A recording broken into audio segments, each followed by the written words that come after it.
बच्चे, आज हम इस वर्ग में देखने वाले हैं व्याकरण। व्याकरण क्या है, इसका मतलब क्या है, क्यों हम व्याकरण पढ़ना जरूरी है, किसे हम व्याकरण कहते हैं। ये व्याकरण के बिना हम कुछ पढ़ेंगे तो भी वो अच्छा लगेगा क्या?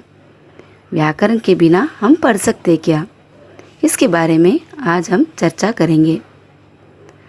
हम किसी से बात करते हैं तो अपनी बात उनको समझ में आनी चाहिए, यानी अपनी बात को समझ में ना आने पर वे कैसे समझ सकते हैं अपनी बातों को।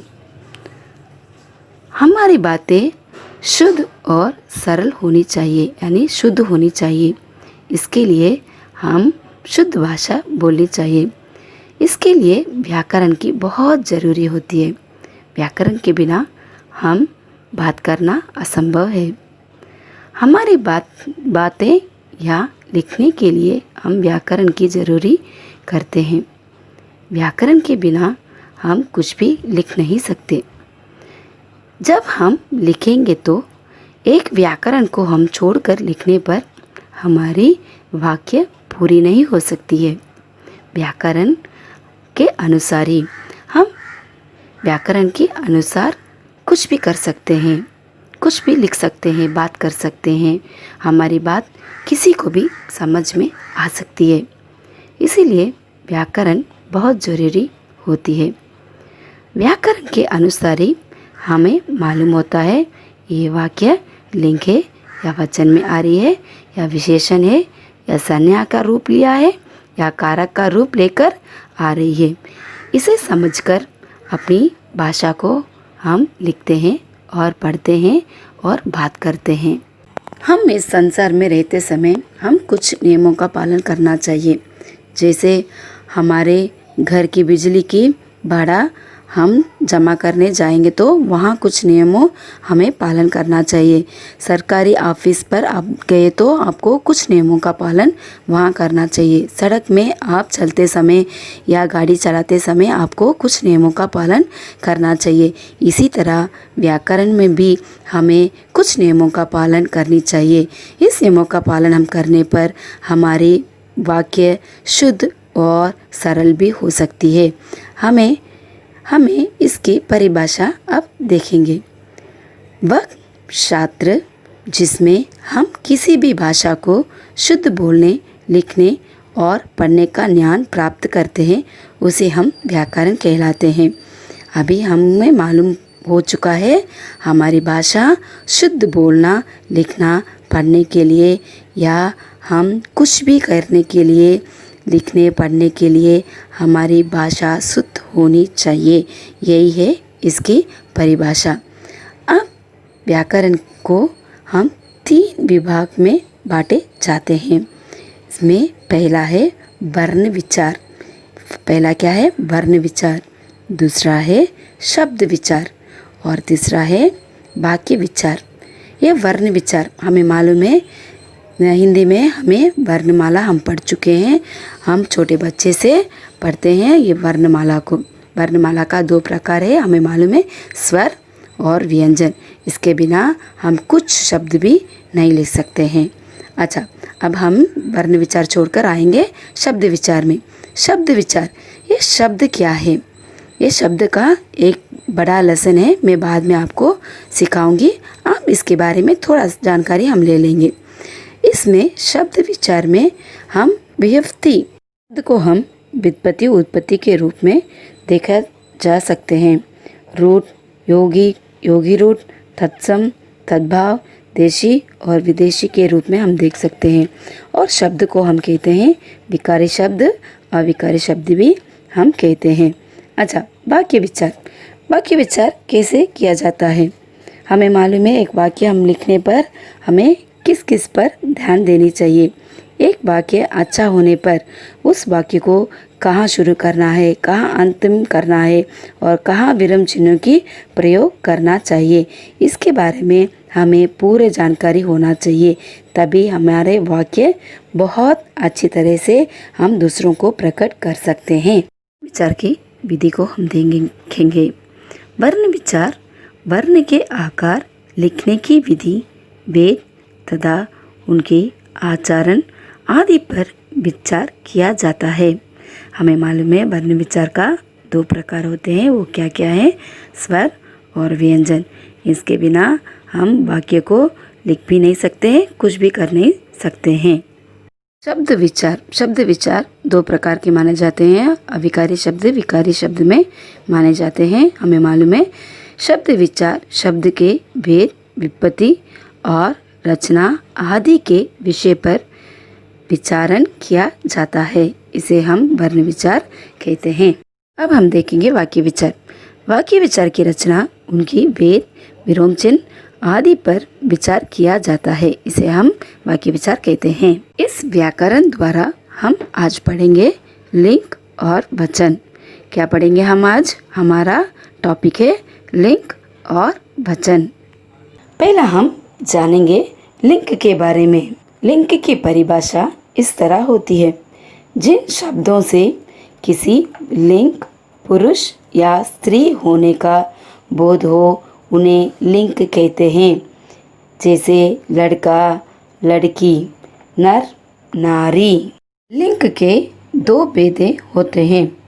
पहला है पुल्लिंग, स्त्रीलिंग। यानी पुल्लिंग का मतलब मेल जेंडर, स्त्रीलिंग का मतलब फीमेल जेंडर। इसका एक उदाहरण है बेटा खाना खा रहा है, और स्त्रीलिंग का है बेटी सो रही है। ये पुल्लिंग और स्त्रीलिंग में परिवर्तन होती है। जो शब्द पुरुष जाति का बोध कराते हैं उन्हें हम कहते हैं पुल्लिंग। यानी पुल्लिंग किसे हम कहते हैं? पुरुष जाति का बोध होता है उसे हम पुल्लिंग कहते हैं। जैसा लड़का, शेर, बैल, अध्यापक, बंदर, भाई आदि। पर्वत, महीने, वार, दिन और ग्रह के नाम में भी पुल्लिंग होते हैं। पेड़ों के नाम में भी पुल्लिंग होते हैं। अनाजों के नाम में भी पुल्लिंग होते हैं। रत्नों के नाम में भी पुल्लिंग होते हैं। शरीर के अंगों के अधिकतर नाम जल, स्थान और भूमि मंडल के भागों के नाम में भी पुल्लिंग होते हैं। अब हम देखेंगे स्त्रीलिंग के बारे में। जो शब्द में स्त्री जाति का बोध कराते हैं उसे हम कहते हैं स्त्रीलिंग कहलाते हैं। जैसे नौकरानी, गाय, बहन, माता और अध्यापक। स्त्रीलिंग की पहचान, जिन शब्दों के अंत में गा होते हैं वे स्त्रीलिंग होते हैं। भाववाचक संज्ञा के अंत में वाट, टा और हट होते हैं, वे स्त्रीलिंग होते हैं। जैसे घबराहट, डरावट आदि है। भाषा बोली लिपियों के नाम से भी स्त्रीलिंग का बोध होता है। शब्दों के अंत में या आता है वे स्त्रीलिंग होते हैं। इन शब्दों को भी हम स्त्रीलिंग कहते हैं। नदियों, नक्षत्रों एवं तारीखों के नाम स्त्रीलिंग होते हैं। किन शब्दों के आगे नर या माता भी लगाकर स्त्रीलिंग पुल्लिंग दर्शाते हैं। यानी हम यहाँ नर डालकर इस शब्द को, किसी शब्द को हम पुल्लिंग में ले आते हैं। पहले हम माता लगाकर किसी शब्द को हम स्त्रीलिंग में भी ले आ सकते हैं। अब एक उदाहरण से देखेंगे। नर बेट, नर बेट को हम पुल्लिंग में लेते हैं और माता बेट को हम स्त्रीलिंग में लेते हैं। अब हम कुछ उदाहरण से देखेंगे। लिंग का अर्थ है चिन्ह। जैसा अध्यापक पढ़ा रही है, मोहन गा रहा है, विशाली खाना बना रही है, अमित कविता लिख रहा है। कुछ शब्दों के उदाहरण से हम देखेंगे। पुल्लिंग, स्त्रीलिंग। पुल्लिंग लड़का, स्त्रीलिंग लड़की। पुल्लिंग बेटा, स्त्रीलिंग बेटी। पुल्लिंग दादा, स्त्रीलिंग दादी। यहाँ ये शब्द से परिवर्तन हो रहा है। आप सब शब्द को देखो, या अंत में स्त्रीलिंग में परिवर्तन हो रहा है, ये शब्द का परिवर्तन हो रहा है। कुछ उदाहरण देखेंगे।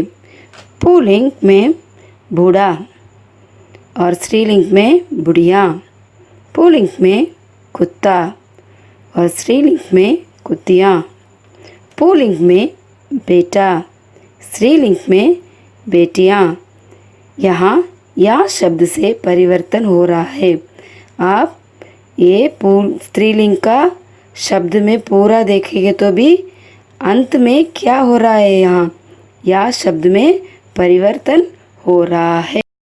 यहाँ कुछ शब्द ई का शब्द से परिवर्तन हो रहा है। अब हम देखेंगे। पुल्लिंग में बालक, स्त्रीलिंग में बालिका। पुल्लिंग में गायक, स्त्रीलिंग में गायिका। पुल्लिंग में नायक, स्त्रीलिंग में नायिका। यहाँ आप देख सकते हो शब्द के अंत में ई का शब्द में परिवर्तन हो रहा है। अब हम जानेंगे वचन के बारे में। वचन का अर्थ है नंबर्स। हम नंबर्स किसी को कहते हैं, हिंदी में हम उसे वचन कहते हैं। परिभाषा। वचन की परिभाषा इस तरह के होते हैं। जिन शब्दों से एक या अनेक होने का बोध हो उसे वचन कहते हैं। हम किसे वचन कहते हैं? एक या अनेक। इसका एक उदाहरण से हम देखेंगे। लड़का, एक लड़का हम कह सकते हैं, ये शब्द सही होगा। लेकिन ये अनेक लड़का ऐसे हम कह नहीं सकते।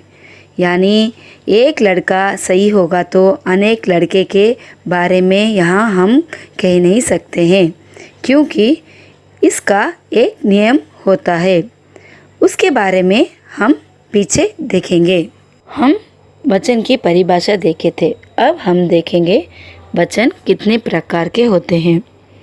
वचन दो प्रकार के होते हैं। एक है एक वचन और दूसरा है बहुवचन। कितने प्रकार होते हैं? वचन दो प्रकार के होते हैं। एक है एक वचन, दूसरा है बहुवचन। हम यहाँ एक वचन बहुवचन की कुछ उदाहरण देखेंगे।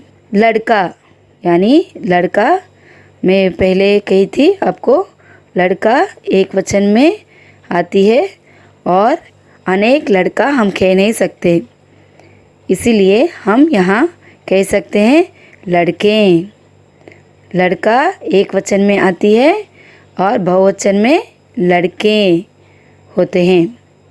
और दूसरा है लड़की। लड़की एक वचन में यहाँ आ रही है और लड़कियाँ हो गई है बहुवचन में। किताब, किताब एक वचन में है और किताबें अब आ चुकी है बहुवचन में। अब हम देखेंगे एक वचन में क्या क्या है। लड़का, लड़की, किताब। यहाँ इस तरफ बहुवचन में लड़के, लड़कियाँ, किताबें। अब हम देखेंगे एक वचन और बहुवचन का और कुछ उदाहरण। आँख, आँखें। एक वचन में आँख, बहुवचन में आँखें। सड़क एक वचन में, बहुवचन में सड़कें। और तीसरा है गाय, एक वचन में आ रही है और गायें, ये हमारे बहुवचन में आ रही है। एक वचन में कन्या, बहुवचन में कन्याएं। एक वचन में काला, कालाएं। एक वचन में माता, माताएं। और एक वचन में नारी, बहुवचन में नारियां। एक वचन में थाली, बहुवचन में थालियाँ। एक वचन में कापी, बहुवचन में कापियाँ। एक वचन में हम कहेंगे गुड़िया, बहुवचन में गुड़ियाएँ। एक वचन में बेटियाँ, बहुवचन में बेटियाएँ। एक वचन में बुढ़ियाँ, बहुवचन में बुढ़ियाएँ। कभी कभी एक वचन व बहुवचन समान होते हैं, यानी उनमें कोई परिवर्तन नहीं होता है। एक वचन और बहुवचन समान अर्थ वाले शब्दों को कुछ उदाहरण हम देखेंगे। एक वचन में क्षमा, बहुवचन में क्षमा, वही शब्द यहाँ आ रही है। एक वचन में जल, बहुवचन में भी जल। एक वचन में राजा, बहुवचन में राजा। यही समान अर्थ वाले एक वचन और बहुवचन है। वचन परिवर्तन के नियमों के बारे में यहाँ हम देखेंगे। एक वचन बहुवचन में परिवर्तन होने के लिए कुछ नियमों का पालन हमें यहाँ करनी चाहिए। वो क्या क्या है, हम एक एक करके देखेंगे। वचन परिवर्तन अंतर्गत आ को ये में बदलकर, यानी आ मात्रा को यहाँ ये में बदलना। अब हम देखेंगे ये आ शब्द यहाँ आने पर पुल्लिंग का शब्द वो होनी चाहिए, तभी तो हम उसे ये में बदल सकते हैं। एक उदाहरण से अब हम देखेंगे। यहाँ दरवाज़ा एक वचन में है दरवाज़ा। दरवाज़ा का अंत में देखो आप, वहाँ आ की मात्रा हमें मिलती है, यानी वहाँ जा लिखा हुआ है, वो है आ की मात्रा में आती है। अब हम ये आ की मात्रा को यहाँ बहुवचन में बदली करते समय ये दरवाज़ा एक वचन से दरवाजे यानी ये की मात्रा में आ जाती है। दूसरा है संज्ञा शब्द कपड़ा। यहाँ भी अंत में देखो आप आ की मात्रा यहाँ पाते हैं। अब यहाँ एक वचन से कपड़ा बहुवचन में आते समय कपड़े ऐसे बदल चुका है। तीसरा है ताला। ताला भी यहाँ अंत में आ की मात्रा ला के जगह हुई है। अब यहाँ बदलने में हमें बहुवचन में बदल में ताला ताले ऐसे हो जाती हैं। यही है परिवर्तन का पहला। परिवर्तन के बाद हम दूसरा परिवर्तन यहाँ देखेंगे। वचन परिवर्तन आक्रांत शब्द के अंत में यही लगाने से, यानी यहाँ आ अक्षर में आ की मात्रा पर हमें परिवर्तन करते समय यहाँ यहीं की मात्रा हमें लगानी चाहिए। कुछ उदाहरण से हम अब यहाँ देखेंगे। एक वचन में आ रही है माला। एक वचन में माला तो यहाँ बहुवचन में परिवर्तन होते समय ये हो जाएगी मालाएं। और दूसरा है कक्षा। एक वचन में आ रही है कक्षा, यहाँ बहुवचन में परिवर्तन होते समय ये हो जाएगी कक्षाएं। और यहाँ हम तीसरा देखेंगे कविता। कविता है एक वचन में आ रही है, इसके अंत में आ की मात्रा यहाँ ता में हुआ है। हम यहाँ एक वचन से इसे परिवर्तन बहुवचन में करते समय ये बदली हो जाएगी कविताएं। कविता कविताएं में बदली हो जाती है। वचन परिवर्तन ई को ई यांग में बदलकर, यानी यहाँ एक वचन में ई की मात्रा यहाँ बहुवचन में आते समय ई और या की मात्रा में बदल कर आती है। अब एक उदाहरण से हम देखेंगे। यहाँ रोटी, हम पहले शब्द ले लेंगे रोटी। रोटी के अंत अक्षर को आप देखिए, ये ई में यानी ई मात्रा में होती है। अब ये ई की मात्रा बहुवचन में परिवर्तन होते समय यहाँ रोटी ई की मात्रा यहाँ ई और यहाँ के शब्द में बदली होते हैं। यानी रोटी एक वचन में बहुवचन में आते समय रोटियाँ, इसे परिवर्तन होती है। दूसरा है चाबी। चाबी यहाँ एक वचन में आती है और बहुवचन में परिवर्तन होते समय हम कहते हैं चाबियाँ। और तीसरा है थाली। थाली एक वचन में, इसे हम कहते हैं थाली। ई की अंत अक्षर ई में आ रही है। ई की मात्रा यहाँ परिवर्तन होती है थालियाँ। बहुवचन में कैसे परिवर्तन होती है? थालियाँ। एक वचन में रोटी रोटियाँ बन जाती है, चाबी चाबियाँ बन जाती है, थाली थालियाँ बन जाती है। वचन परिवर्तन अंत में ओ लगाने से, यानी यहाँ हमें एक वचन से बहुवचन में परिवर्तन होते समय बहुवचन में इसका शब्द को हम बदल करनी चाहिए, तो हमें वो अंत के अक्षर को हम बदली करना चाहिए। वो शब्द है ओ की मात्रा में आती है। अब हम कुछ उदाहरण से देखेंगे। एक वचन में पंडित, एक वचन में पंडित, यहाँ बहुवचन में आते समय पंडितों, यानी यहाँ पंडित यहाँ पंडितों के परिवर्तन होती है। और दूसरा है नेता। नेता एक वचन में होती है, बहुवचन में परिवर्तन होते समय हम कहते हैं नेताओं। ओ की मात्रा यहाँ आती है। तीसरा है लेखक।